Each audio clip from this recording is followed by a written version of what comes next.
Hello, c'est Léona sur Future Dreams TV ou le podcast pour oser apprendre à t'aimer et écouter ton intuition pour créer la vie qui te fait vibrer. Aujourd'hui, je vais te parler d'intuition parce que c'est un sujet qui me passionne et sur lequel on me pose souvent des questions.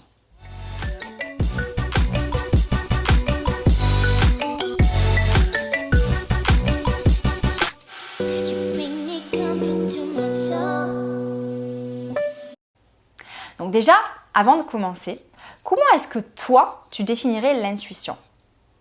On entend souvent que c'est comme une petite voix intérieure, comme une boussole, quelque chose que l'on sent dans ses tripes ou dans son cœur, ou encore un pressentiment qu'on a du mal à vraiment palper. Pour moi, c'est un petit peu tout ça mélangé. Mais si je devais définir ce que je ressens quand mon intuition me parle, je dirais que c'est comme une vérité qui émerge. C'est vraiment ça, c'est immédiat et je ne peux pas l'ignorer, même si ça ne fait aucun sens. Donc, on est toutes dans le vrai en fait. L'intuition, ça peut être tout ça. Et ça colle complètement à la signification de sa racine latine. Faisons un petit peu de latin. Donc, le mot intuition vient d'intuiri, qui veut dire regarder attentivement à l'intérieur de soi ou voir de l'intérieur. Et je tenais à commencer avec cette définition parce que pour être connecté à ton intuition, il va vraiment être important de comprendre que c'est profondément ancré en toi. C'est ancré en chacune de nous.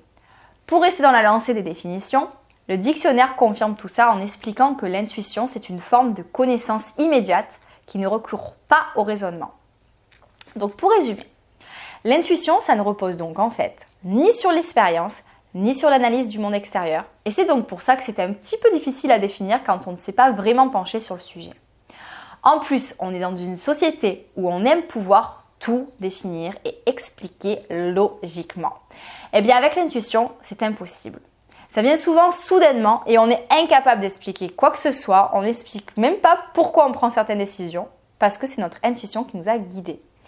C'est pour ça que bien souvent, en fait, on va essayer de s'en détacher ou de la repousser et qu'on préfère donner tout son pouvoir à son mental. Et quand le mental prend le dessus, ça peut être rassurant parce qu'on a l'impression d'être dans le contrôle, mais malheureusement, ce n'est pas vraiment le cas. C'est plutôt nos peurs qui prennent le contrôle et qui embrouillent tout. Donc pour être connecté à ton intuition, il va falloir t'appuyer sur ce que tu ressens profondément et observer ce qui se passe en toi. Maintenant, je vais essayer de répondre à une question qu'on me pose très souvent. Quand on est face à un choix, comment faire la différence entre ses peurs et son intuition ? La première question à te poser, est-ce que je me sens en expansion ou en contraction quand je pense à ce choix ? Donc ça va surtout se passer au niveau du plexus solaire, du cœur et du ventre. C'est vraiment dans cette zone-là que ça va se passer. Il faut vraiment faire attention parce que ça peut être vraiment très subtil. Donc si tu ressens que ça tire ou une subtile lourdeur, un inconfort, vraiment comme une contraction en toi, comme une douleur peut-être même dans le ventre, c'est que c'est plutôt une réponse négative de la part de ton intuition.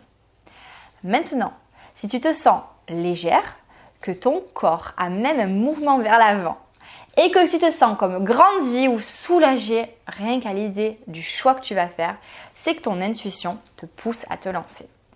Alors attention, le mental peut revenir à la charge et essayer de te convaincre du contraire. Mais maintenant, tu sais ce que ton intuition a voulu te transmettre en premier. C'est vraiment en premier lieu ce que tu vas ressentir. C'est là où il va falloir porter ton attention. Et attention parce que ça dure parfois qu'une microseconde. Donc je vais te donner un exemple concret qui m'est arrivé. Cet été, Gabrielle Bernstein, qui est une coach spirituelle américaine, a lancé sa formation. Et cette formation, elle coûte 2 000 €. Il faut savoir que j'ai déjà investi plus de 10 000 € entre mes formations de coach, de professeur de yoga, de Reiki, plus mes coachings. Parce que oui, je suis coach, mais je me fais également coacher régulièrement pour continuer à évoluer.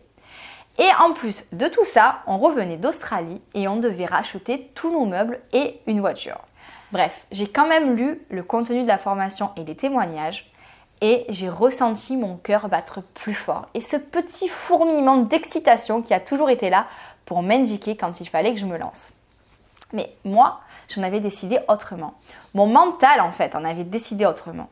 C'était trop cher et je ne savais pas si ça allait me permettre de débloquer certaines choses en moi. Est-ce que j'allais y arriver? C'était les 3 arguments qui me retenaient.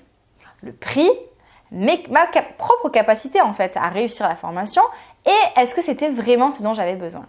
Mais ce sentiment au fond de moi, en fait, persistait. J'y pensais jour et nuit. Alors, je me suis lancée et ça a été une aventure merveilleuse.